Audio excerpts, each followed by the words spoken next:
사랑합니다. 축복합니다.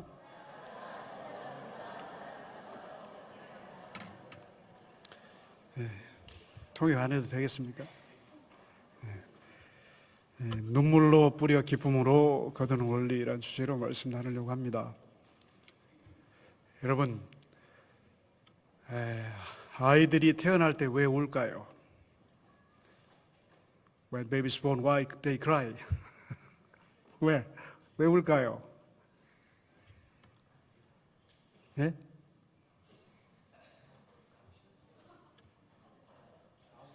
나오기 싫어서. 여러분, 아이가 태어나면서 방긋방긋 웃으며 태어난 아이를 본 적 있습니까? 다 울면서 태어납니다. 셰익스피어는 이렇게 얘기했습니다. 아이들이 우는 이유, 태어날 때 바보들의 세상에 강제로 떠밀려 나오는 것이 서러워서 운다라고 했고, 또 자연주의 교육철학자 장자크 루소는 그 에밀이라고 하는 책에서 아이의 울음은 타인의 구원을 요청하는 외침이다고 했고, 어떤 철학자는 이 험난한 세상에서 어떻게 살아갈까 두려워서 불안해서 운다고 했습니다. 정확한 건 모릅니다. 왜냐하면 그 태어난 아이가 의사소통이 안 되기 때문에 아직도 그 정확한 원리는 모르지만, 어쨌든 태어나면서 인간은 울면서 눈물을 흘리면서 태어납니다. 그리고 또 세상을 떠나갈 때에 눈물 속에서 본인이 흘리든지 가족 친지들이 흘리든지 눈물 속에서 세상을 떠나갑니다. 그러니까 인생은 눈물로 와서 눈물로 가는 것입니다. 자, 오늘 우리가 읽은 성경 말씀에 보면은 두 절인데 눈물에 대해서 얘기합니다. 우는 것에 대해서 얘기합니다. 자, 눈물을 흘리며 씨를 뿌리는 자, 울며 씨를 뿌리는 자는 반드시 기쁨으로 단을 거두고 돌아오리라 말씀합니다. 자, 뿌린 대로 거두는 것은 대자연의 법칙이고 인생의 법칙입니다. 심는 대로 거두는 것입니다. 지금 우리가 보고 있는 저 가을 황금물결이 출렁이는 들녘, 또 탐스럽게 익어서 향기를 내는 과일들 역시 바로 농부가 봄부터 여름 또 지금까지 열심히 눈물로 땀을 흘려서 씨를 뿌려서 맺은 결실입니다. 인생 역시 뿌린 대로 심은 대로 거둡니다. 사랑하는 성도 여러분, 지난 10개월 동안 여러분들 무엇을 심어왔습니까?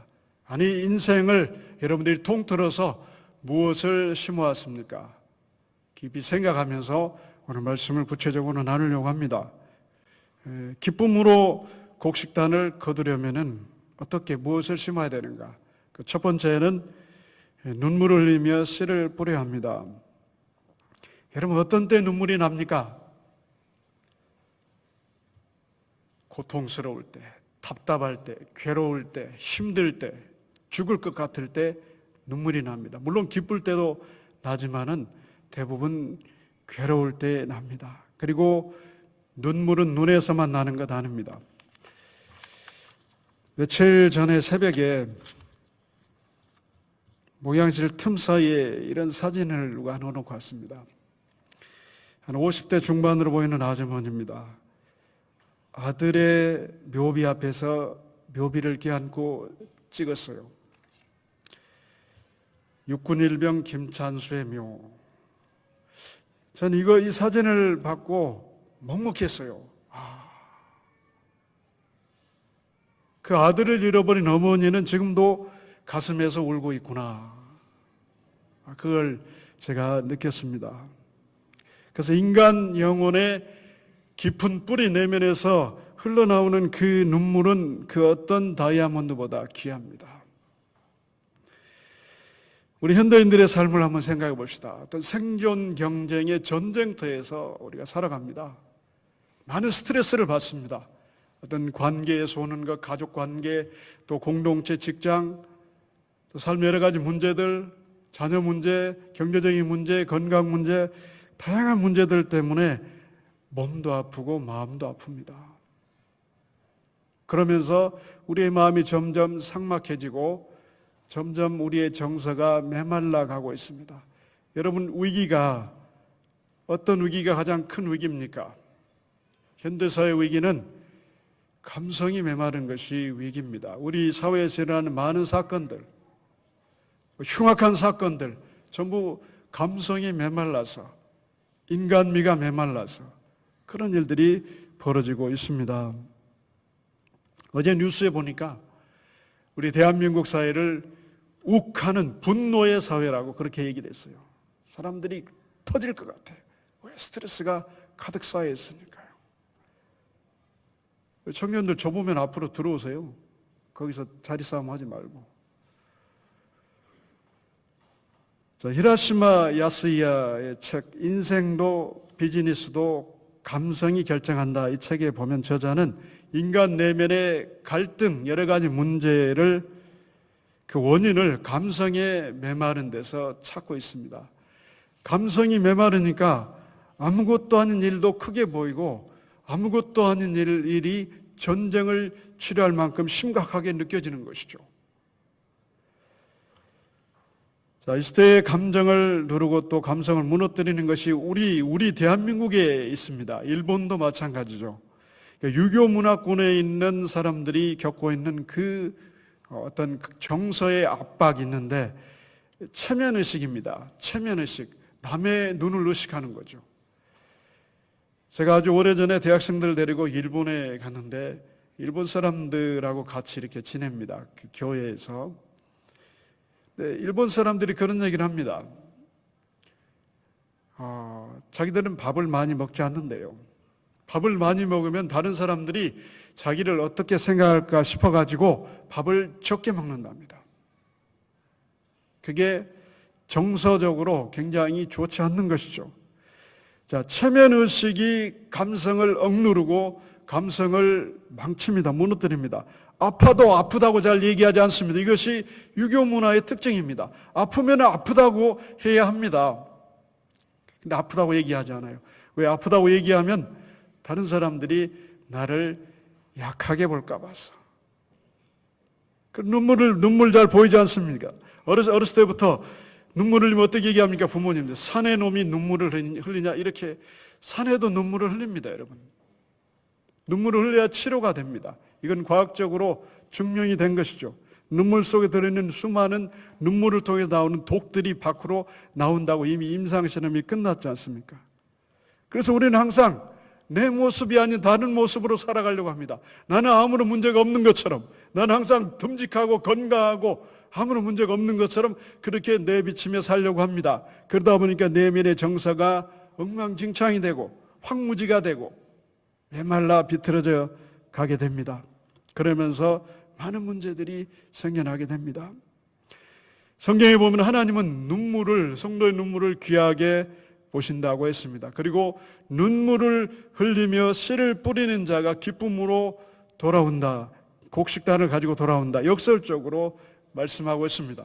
이 시간에는 우리 그리스도인들이 어떤 눈물을 뿌려야 되겠는가 구체적으로 살피려고 합니다. 첫 번째는 회개의 눈물을 심어야 합니다. 이스라엘 백성들이 이 배경을, 오늘 본문의 그 백그라운드 배경을 보게 되면은 하나님이 주신 엄청난 특권을 가지고 그 영광을 누리고 하나님께서 그 이스라엘 백성들 보잘것없는 사람들, 원래 히브리 사람들은 별명이 있습니다. 그 원래 나라가 아니었어요. 핫비르는 강을 건너는 사람들, 유랑자들이었습니다. 근데 하나님이 그들을 택하시고 그들에게 엄청난 영광과 권세를 주시고 다른 민족이 경험할 수 없는 하나님의 축복을 누리게 됩니다. 그렇지만 그들이 말씀을 버립니다. 하나님을 버립니다. 범죄함으로 그들이 누렸던 것을 다 빼앗겨버리고 바벨론 포로로 70년간 가서 고육을 치르게 됩니다. 70년 동안 이스라엘 백성들은 매일 죽을 고생을 하고 학대를 받습니다. 압제를 받습니다. 단 하루도 웃는 날이 없습니다. 눈물로 나날을 보냅니다. 시편 137편 1절에 보면 우리가 바벨론 여러 강가에 앉아서 시온을 기억하며 울었도다. 그들의 삶은 우는 것, 눈물 흘리는 것이 삶이었습니다. 그래서 그 눈물이 곧 이 회개의 눈물이었는데 하나님께서 그들의 회개의 눈물을 들으시고 그들을 다시 회복시켜 주시고 고국으로 돌아오시도록 길을 열어 주셨습니다. 오늘 본문 1절, 2절을 같이 읽도록 시편 126편 한번 1절, 2절을 같이 읽겠습니다. 시작.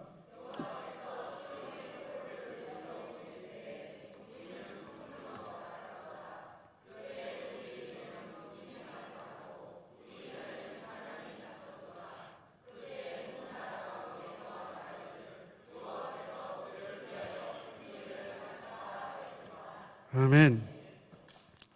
여러분, 삶의 그 문제들이 끝나지 않고 계속되면 너무너무 괴로운 것이죠. 풀리지 않는 문제가 계속 매일매일 여러분에게 다가옵니다. 고통스러운 것입니다.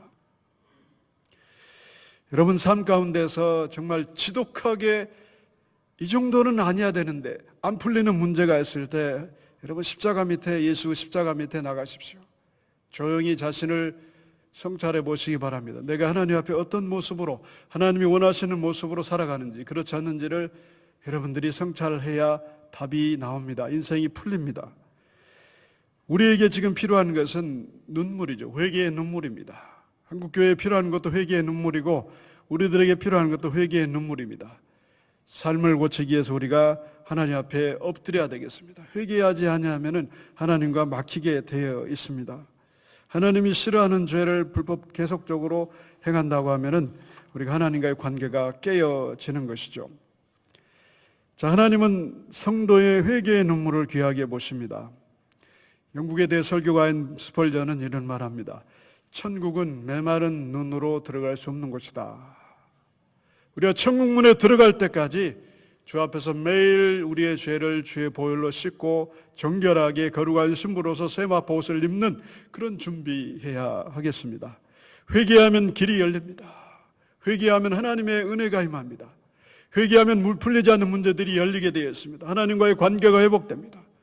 회개하면 모든 잃어버렸던 것을 다시 회복할 수 있게 됩니다. 이사야서 1장 16절 20절에 보면 너희는 스스로 씻으며 스스로 깨끗하게 하여 내 목전에서 너희 악한 행실을 버리고 행악을 그치고 선행을 배우며 정의를 구하라. 너희가 즐겨 순종하면 땅의 아름다운 소산을 먹을 것이요 너희가 거절하여 배발하면 칼에 삼켜지리라. 여호와 입의 말이니라. 여러분, 우리가 흘릴 눈물 중에서 가장 중요한 눈물이 회개의 눈물입니다.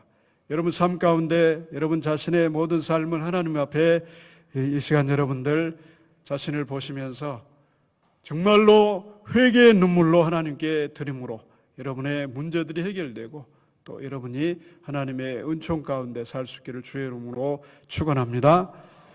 두 번째는 기도의 눈물을 심어야 됩니다. 다니엘은 기도의 사람입니다. 하루에 3번씩 기도했습니다. 조국을 향해서 포로로 잡혀갔는데 매일 창문을 열어놓고 하나님께 기도합니다. 그래서 하나님이 그의 기도를 들어주십니다. 자, 현대 교회의 위기가 무엇입니까? 성도들이 기도를 놓아버렸습니다. 기도하지 않습니다. 어려울 때, 일제시대를 지나고 6.25를 지나고 그 고통스러운 시절을 지날 때 그때는 교회가 새벽마다 가득 찼고 또 예배 때마다 가득 찼고 예배 때마다 감격이 있었고 기도가 있었습니다. 눈물의 기도가 있었어요. 지금은 잘 살게 되었습니다. 우리 대한민국이 세계에서 12번째 부국이 되었습니다. 기도하지 않아도, 하나님 의지하지 않아도, 하나님 부르지 않아도 먹고 살만합니다. 별 문제가 없는 것 같습니다. 그래서 기도를 점점 포기합니다. 경건생활을 포기합니다. 신앙생활을 잘 하지 않으려고 합니다. 하나님으로부터 멀어지는 것이 타락입니다. 하나님을 가까이 하는 것이 너에게 복이고 하나님을 가까이 하는 것이 부흥입니다. 왜 초대교회에 부흥이 일어났습니까, 여러분들? 매일 날마다 그들은 교회 와가지고 하나님께 기도했습니다. 열렬하게 간절히 기도했습니다. 같이 성찬을 나누고 떡을 나누고 또 나가서 복음을 전하고 사람들에게 봉사합니다. 여러분, 부흥은 프로그램으로 되는 것이 아닙니다. 아이디어로 되는 것이 아닙니다. 부흥은 무릎 꿇는 그 무릎으로부터 시작됩니다. 회개로부터 시작되고 눈물로부터 시작됩니다. 새벽을 좀 깨울 수 있기를 바랍니다. 목회를 마칠 때까지 저는 이 잔소리를 할 겁니다. 인생을 80을 산다고 하면 여러분들은 25년을 잠을 잡니다. 25년 동안 잠을 잔다는 것입니다. 그 아까운 시간들 여러분들 깨어날 수 있기를 바랍니다. 새벽을 깨워 이 나라의 민족을 위해서 기도해야 됩니다. 지금 뉴스를 보십시오. 우리 대한민국 역사에서요, 가장 전쟁의 위기가 고조된 시기가 바로 지금입니다. 지금 부산항으로 미국 그 항공모함들이 들어오고 있고 또 죽음의 백조가 서울 상공을 날고 있습니다. 여러분, 트럼프가, 미국 대통령 트럼프가 우리나라 지킬 수 있습니까? 트럼프는 믿을 수 있습니까, 여러분들? 트럼프는 장사꾼입니다. 비즈니스맨입니다. 전쟁도 비즈니스로 생각합니다.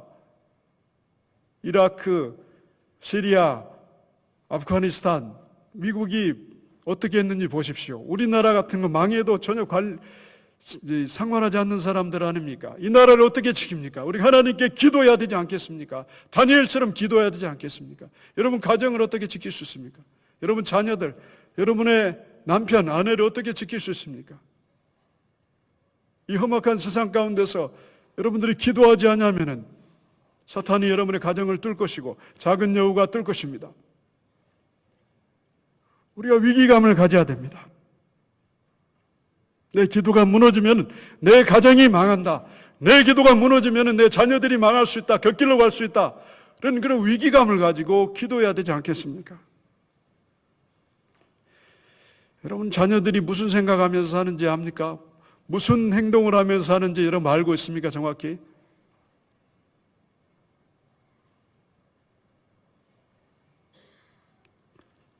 사무엘의 어머니처럼 한나처럼 기도해야 됩니다.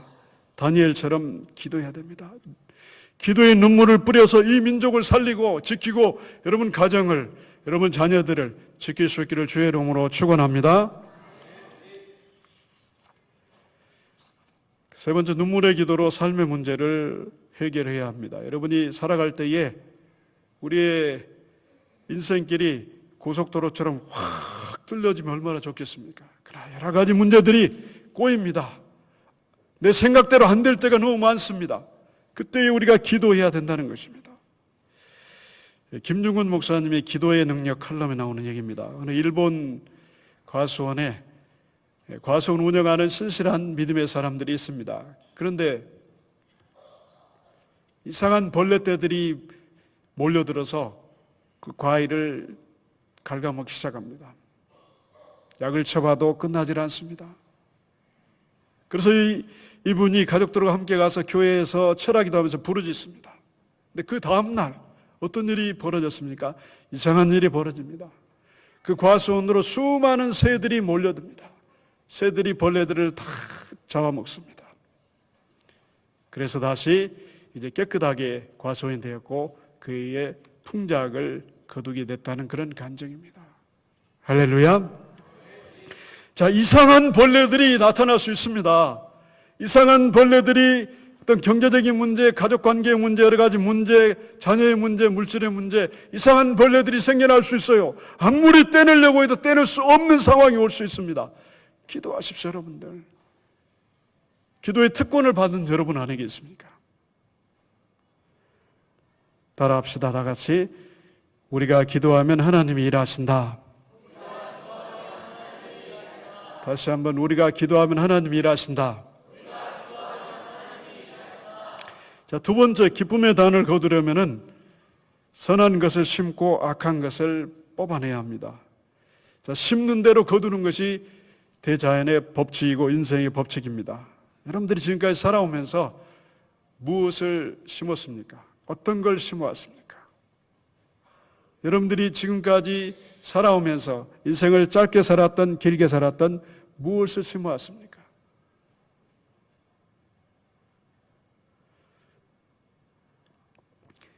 여러분, 선한 것을 뿌리고 좋은 것을 뿌린 사람들은 그 언젠가 반드시 그 열매를 거두게 됩니다. 여러분이 거둘 수도 있고 여러분 자손 후대가 거둘 수도 있습니다. 그것이 하나님의 법칙이에요. 첫째, 우리가 악한 것 뿌리지 말아야 됩니다. 악을 뿌리면 반드시 그 악함의 열매를 거두게 되어 있습니다. 프랑스 혁명 때 로베스피에르 자코뱅 당의 리더가 되고 대통령이 됩니다. 그러면서 왕정을 폐지하고 독재 체제를 구축하고 공포 정치를 하면서 사람들을 반대파를 죽이기 위해서 빨리 죽이기 위해서 단두대를 만듭니다. 수많은 사람을 죽입니다. 그런데요, 이 로베스피에르가 그 자기가 만든 단두대에 의해서 목이 잘립니다. 처형을 당합니다. 이것이 바로 이 법칙이죠. 심는 대로 거두는 것이죠. 잠언에 보면은 22장 8절에 악을 뿌리는 자는 재앙을 거둔다. 나쁜 것 뿌리지 말아야 됩니다. 구체적으로 부정적인 생각, 부정적인 정서를 버려야 합니다. 우리 인간의 내면에는 생각의 밭, 정서의 밭이 있습니다. 내가 거기에 무엇을 심느냐에 따라서 내 인생이 결정되고 인생의 질이, 퀄리티가 결정이 됩니다. 어제 읽은 책 중에서 마틴 셀리그만의 긍정심리학이라는 책을 읽었습니다. 거기에 챕터 7에 긍정의 정서를 키우라 그렇게 나옵니다. 일상생활에서 특정 즐거움을 유발시키는 일들을 하라. 그리고 그것을 최대한 누리라. 그리고 사람들과 그것을 나누라. 선물로 나누라. 자, 이것은 예수님 우리에게 복음서에서 가르친 내용하고 똑같습니다. 선을 행하고 즐거움을 줄 수 있는 것들을 찾아서 행하고 그리고 그것을 사람들과 나눌 때에 내 마음의 밭이 달라지는 것이고 마음의 밭이 달라지면은 인생이 달라지는 것이죠. 행복해질 수 있는 것이죠. 행복이 다른 곳에 있는 것이 아니라 우리가 일상 삶을 살아가는 그 일상의 소소한 동선 가운데 행복들이 놓여 있다는 것입니다. 그걸 누릴 수 있어야 되죠. 구체적으로 두 번째, 악한 말을 심지 말아야 됩니다. 제가 언젠가 강조했죠. 우리 한국 사람들이 지독하게 말로 저주합니다. 자기를 저주하고 자녀들을 저주합니다. 내 눈에 흙이 들어오기 전에는 안 된다. 무서운 말입니다. 죽는다는 소리 아닙니까? 내 손에 장을 지져라. 죽어도 안 된다. 이런 말 하지 말아야 됩니다. 이기주가 지은 언어의 온도 책을 봤는데 말도 의술이 될 수 있는가 그런 내용이 나옵니다. 의술이 될 수 있습니다. 말로 힐링이 가능하다는 것입니다. 성경은 말에 죽고 사는 권세가 달려있다고 말합니다. 부정적인 말은 죽음의 언어입니다, 여러분들. 부정적인 말을 듣고 낙심하고 절망하면 괴로워하고 슬퍼합니다. 그래서 그런 부모의 말을 듣고 자녀들이 목숨을 끊기도 합니다. 이 낙심하다고 하는 말은 여러 가지로 표현됩니다. 영어로 disheartened, dispirited, dejected, disappointed. 자, 앞에 들어가는 디스한다고 하죠. 괴롭히는 거. 이 디스는 그리스 헬라어의 하데스에서 온 것이에요. 이 그리스어의 하데스는 음부 지옥을 얘기합니다. 그러니까 여러분들 부정적인 네거티브한 워드를 쓰게 되면 다른 사람들에게 하데스, 지옥으로 이끌어내리는 것, 죽음의 언어입니다. 그래서 낙심하는 말을 쓰지 말아야 됩니다. 대신 우리는 선한 말, 선한 행동을 심어야 되겠습니다. 유고슬라비아 어느 시골 성당에 주일 미사를 돕는 소년이 실수해서 포도주 잔을 떨어뜨려 깹니다. 그때 신부가 어찌할 바 모르는 그 소년의 뺨을 때립니다. 그러면서 욕을 하면서 다시는 교회에 나타나지 마라. 이 소년이 평생 천주교회 성당을 가지 않았습니다. 이 사람이 어떤 사람이 됩니까? 바로 무신론자, 공산주의자, 독재자였던 유고의 티토 대통령이 됩니다. 또 다른 사건입니다. 비슷한. 어느 큰 도시 주일 미사에 신부를 돕던 아이가 똑같은 실수를 해서 포도주 그릇을 떨어뜨립니다. 신부는 놀라 떨고 있는 그 소년을 안정시키면서 귓속말로 얘기합니다. 괜찮다. 나도 어렸을 때 실수를 많이 했다. 너는 좋은 신부가 될 거야. 자, 이 얘기를 들었습니다. 후에 그가 신부가 되었는데 바로 미국의 유명한 설교가인 미국의 대주교 이 풀톤 신이라고 하는 사람입니다. 자, 말에 의해서 두 사람의 인생이 엇갈렸습니다. 말이 이렇게 중요한 것입니다.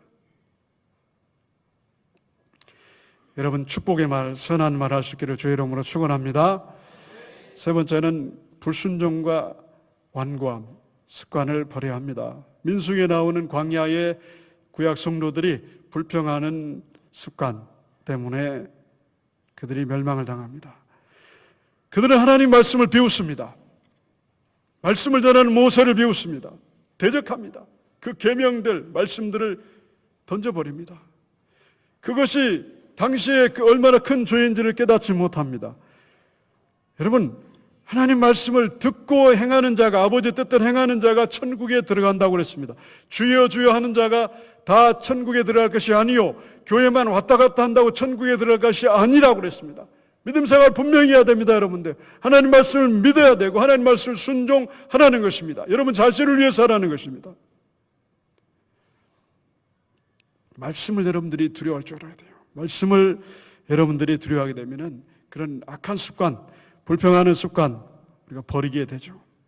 여러분, 인생을 한 번밖에 못 삽니다. 한 번 인생을 사는데 선한 것, 좋은 것을 심어야 됩니다. 그래서 여러분들이 인생을 마무리할 때에, 결산할 때에, 또 여러분 자녀들 대해서라도 좋은 것, 축복된 것을 거둘 수 있기를 주의 이름으로 축원합니다. 그 다음에 장래의 기쁨의 단을 거두려면은 지금 땀과 눈물로 심어야 합니다. 바르셀로나 올림픽에서 마라톤 1등을 했던 황영조가 그런 고백을 했습니다. 내 코치는 너무너무 지독한 사람이었습니다. 너무너무 맹훈련했는데 지옥훈련을 했습니다. 달리고 또 달리고 죽을 것 같은데 또 달리고 또 달리라고 합니다. 그래서 나는 달려가는 트럭에 뛰어들어가서 죽고 싶었습니다. 그리고 또 달렸습니다. 그랬더니 승리했습니다. 면류관을 받았습니다. 그렇게 얘기했습니다. 여러분, 눈물과 땀은 거짓말하지 않습니다. 로마서 8장 18절에 생각건대 현재의 고난은 장차 우리에게 나타날 영광과 좋게 비교할 수 없도다.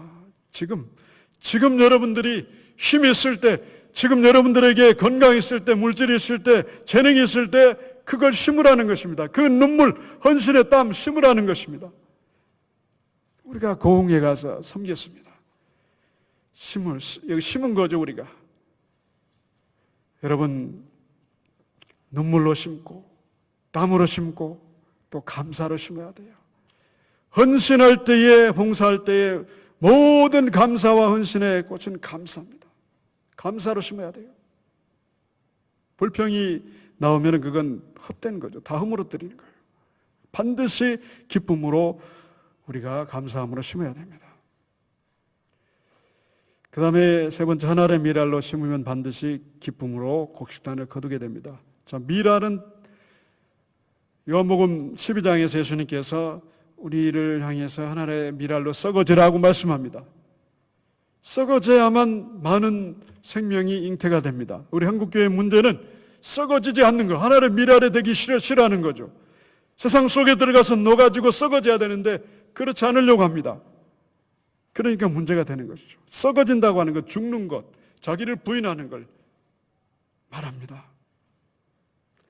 자, 자기를 부인한다고 하는 것은 자기가 죽는다고 하는 것, 옛사람에도 죽는다고 하는 것은 자기를 가르친다고 하는 것, 자기를 가르치고 훈련한다고 하는 의미입니다.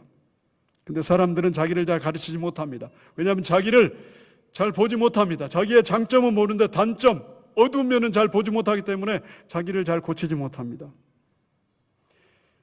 요즘 읽고 있는 그 장자크 루소의 에밀이라는 책에 보면 자연을 교육의 중요한 교재로 생각합니다. 자연을 통해서 자연이 주는 교육을 중요하게 생각합니다. 그래서 교육을 씨 뿌리는 것으로 비유합니다. 철학자처럼 생각하고 사색하고 농부처럼 일하라고 그는 얘기했습니다. 자녀 교육에 대해서 많이 얘기하는데 우리 자녀들을 훌륭한 사람으로 사회에 유익을 끼치고 교회에 유익을 끼치고 세상에 유익을 끼치는 그런 사람으로 키우기를 바라는데 그게 생각대로 잘 되지 않습니다. 쉽지 않습니다, 교육은. 교육이 수고와 눈물이 있어야 됩니다. 각고의 아픔이 있어야 되는 거죠. 그래서 가르치다 교육하다고 하는 히브리 말은 라마디인데 송곳으로 옆구리를 찌르다입니다. 자, 좋은 인격으로 만들어야 좋은 인생을 살 수 있고 행복한 인생을 살 수 있는데 그걸 안 하는 거예요. 우리는 라마드, 우리 옆구리에 송곳으로 좀 찔러야 돼요. 아플 때 그 인성이 온전하게 되는 것이죠. 오냐 늘 좋다, 늘 예스, 그건 아닌 것이죠. 자기를 가르쳐야 돼요. 진정한 참 경건의 사람들은 자기를 가르치는 사람이에요. 자기를 돌아보고 자기가 하나님 앞에서 두려워 떨고 엎드리는 거예요. 그럴 때에 자아 속에 있는 자아가 빠져나오는 것이죠. 그리스도로 말하면 새로운 자아가 우리 속에서 일어납니다. 참 경건이 뭡니까? 라틴어로 피에스타인데 책임감과 선함을 얘기합니다. 나라에 대한 책임감, 또 가족에 대한 책임감, 이 사회에 대한 책임감, 하나님에 대한 책임감. 그래서 진짜 경건한 사람은 책임감 있는 사람이에요. 40일 금식 기도하고 올라가는 사람이 아니라 저희가 맡은 분야에 책임감을 가지고 선을 행하는 사람. 그러니까 하나님에게도 굿이죠. good to God. 또 사람에게도 good to man. 자기에게도 good to self. 자기에게도 굿인 것이죠. 한 가지 예화를 소개하고 설교를 마치려고 합니다. 몇 년 전에 신문에 두 할머니가 소개됩니다. 미국의 베티 그린 할머니, 한국의 김밥 할머니. 이 두 사람 다 특징이 있습니다. 자, 선한 일을 하기 위해서, 인생의 선한 족적을 남기기 위해서 피땀 흘려 돈을 모읍니다. 그래서 그것을 다른 사람을 위해서 씁니다. 베티 할머니는 9,500만 달러, 우리 한국 돈으로 약 1,000억 원, 1,000억 원을 모아서 베티 그린 재단을 만들고 어려운 사람들에게 쓰게 만듭니다. 근데 본인의 삶은 정작 아침에 차가운 오트밀에 우유를 부어가지고 먹습니다. 난방비를 아끼기 위해서 노력합니다. 대전의 김밥 할머니 마찬가지 50억을 이제 환원했는데 어려운 사람들을 위해서 김밥을 계산해 보니까 3,000km 정도 썰었다고 되어 있습니다. 그러면서 이 할머니가 말합니다. 나는 그것을 소유하는 것보다는 나누는 것으로 보람을 느끼고 싶다. 인생에서 여러분 행복을 어떻게 거두겠습니까, 여러분들? 내게 있는 것을 인생을 뿌릴 때에 이 두 분처럼 뿌렸으면 좋겠어요. 그 인생의 가치죠. 사람들은 움켜쥐고 많은 걸 모아가지고 행복을 누리려고 하는데 그건 하나님의 원리가 아니고 성경의 원리가 아니에요. 그걸 그렇게 뿌리지 말라는 거죠. 다른 사람을 위해서 뿌릴 때, 그걸 섬길 때 그것으로 붙은 그 열매, 돈 주고 살 수 없는 그 가치, 그걸 누리라는 것입니다. 말씀의 결론을 드립니다. 오늘 말씀을 여러분들이 가슴에 새길 수 있기를 바랍니다. 남은 생애를 여러분들이 좋은 것으로 뿌리기 바랍니다. 선한 것으로 뿌릴 수 있기를 바랍니다. 눈물로 뿌릴 수 있기를 바랍니다. 때가 되면 반드시 거두게 될 것입니다. 이 말씀을 여러분의 것으로, 여러분의 자녀의 것으로 삼을 수 있기를 주의 이름으로 축원합니다. 기도하겠습니다.